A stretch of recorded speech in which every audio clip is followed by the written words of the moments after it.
Hi, my dear student. Myself, Krishna Prasad, or I have more than 20 years experience in teaching, and I got opportunity from the Very Karo to provide you better tuition. I am just here to discuss trigonometry of 10th class today, and you will thoroughly enjoy and understand how it is easy to understand trigonometry. So let us start. Uh, just look here. I am going to describe trigonometry. Just pay attention. कितना time हो गया 20 minute Trigonometry.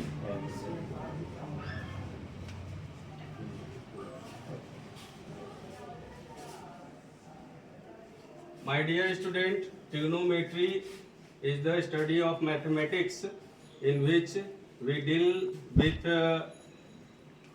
relation between angle and side of right angle triangle. So look here, this is a right angle triangle. आप लोग इसे जानते होंगे. In triangle there are three vertices. There we write A, B and C, and on B 90 degrees made. Hello. Look here. In trigonometry, in spite of 90 degree, two other angles which are known as acute angle, if we consider it as theta, so this side opposite to this theta is perpendicular.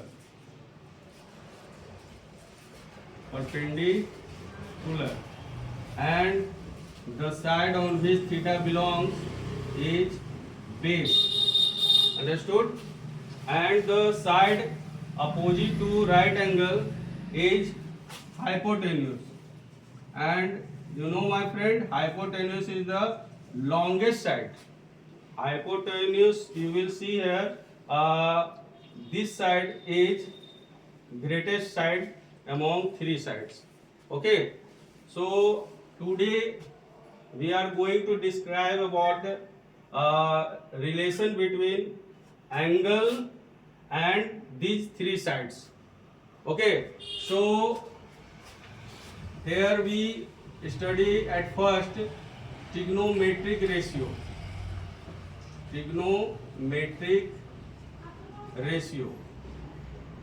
And only three trigonometric ratios are mainly used, which are sin theta, cos theta and tan theta, which relates between angles and sides of the right angle triangle.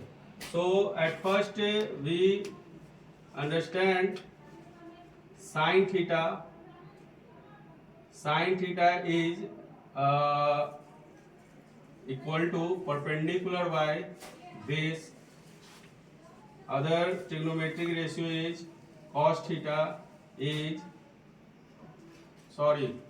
sin theta is perpendicular by hypotenuse, and cos theta is base by hypotenuse, and tan theta is perpendicular by base.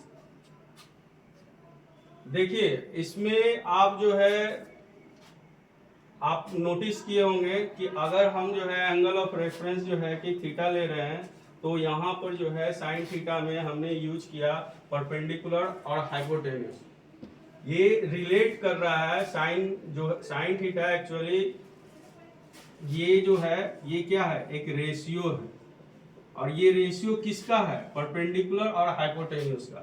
उसी तरीके से cos theta भी जो एक ratio है जो कि base और हाइपोटेन्यूस का रिलेशन एस्टेब्लिश कर रहा है.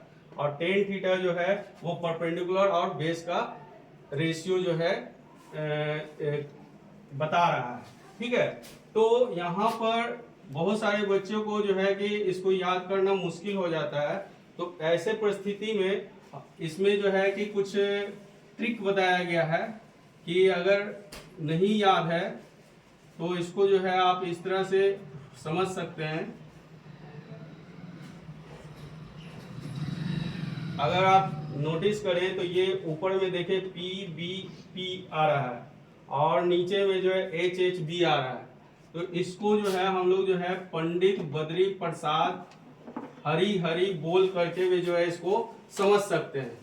तो आप लोग भी जो है अगर कभी कंफ्यूजन हो तो साइन थीटा के लिए जो है इसको ऐसे समझे कि ये पंडित है, ये बद्री है, ये प्रसाद है और नीचे में हरी हरी बोल है, जो कि ये रिप्रेजेंट कर रहा है साइन थीटा को, ये बीच वाला जो रिप्रेजेंट कर रहा है कॉस थीटा को, और ये जो थर्ड वाला है वो टेन थीटा को रिप्रेजेंट कर रहा है। So these are the main three ratios, sin theta, cos theta and tan theta, and on the base of these three ratios we use other three ratios which are nothing but it is the inverse of these three ratios, like sin theta का उल्टा cosec theta, cosec theta is equal to 1 by sin theta,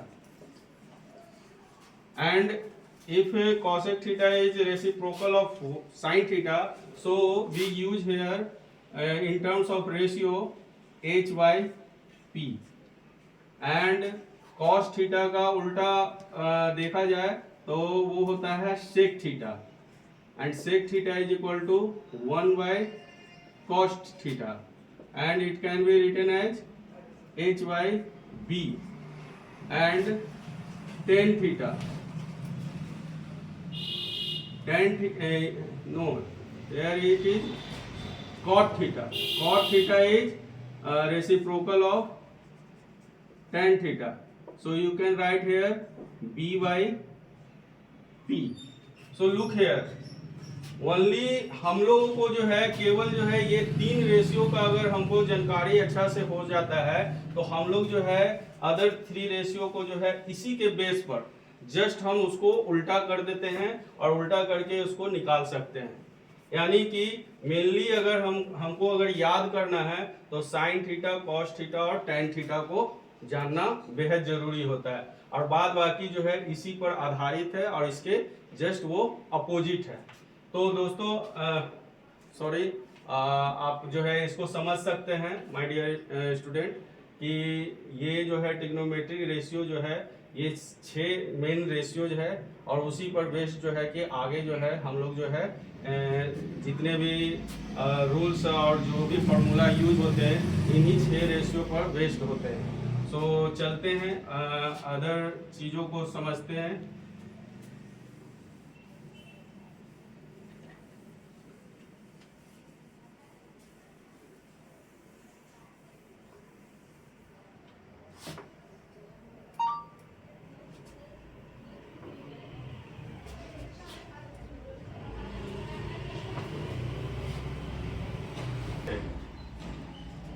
My dear student, trigonometry is applied in many sector। जैसे आप ये समझिए कि एक बच्चा है, एक पेड़ को देख रहा है और कुछ दूरी पर खड़ा है और उसका हाइट उसको मेजर करना है। तो ऑब्वियस सी बात है कि वो तो हाइट मेजर करने के लिए वो तो पेड़ पर चढ़ेगा नहीं, तो उस सिचुएशन में वहाँ पर ट्रिग्नोमेट्री यूज होते हैं, क्योंकि ट्रिग्नोमेट्री जो है वो रिलेट करता है एंगल और ये जो हाइट है और जो बेस है या तीनों साइड्स है उसके बीच में जो है रिलेशन एस्टेब्लिश करता है। तो वैसे परिस्थिति में जो है ट्रिग्नोमेट्री जो है काफ़ी यूजफुल होता है। ट्रिग्नोमेट्री का यूज जो है एस्ट्रोनॉमी में भी होता है, क्रिकेट में भी होता है कि अगर मान लिया कोई बॉलर जो है बॉलिंग करता है और कितना एंगल पर अगर वो मारता है तो कितना दूरी जो है ऊंचाई जो है कि वो एलिवेशन होगा, तो वो सारे जगहों पर जो है ट्रिग्नोमेट्री का इस्तेमाल होता है। तो ट्रिग्नोमेट्री के बारे में आज जो है हमने कुछ बेसिक इन्फॉर्मेशन दिया, लेकिन ट्रिग्नोमेट्री बहुत बड़ा टॉपिक है। इसको जो है कि कवर करने में जो है कि लगभग जो है कि 8-10 क्लासेस जो है कि आपको लग जाएंगे। तो इसको जो है कि जानने के लिए, समझने के लिए आप हमसे बने रहें, और हमारे जो चैनल है क्वेरी करो उसको जो है प्लीज़ लाइक, सब्सक्राइब और शेयर करें। धन्यवाद।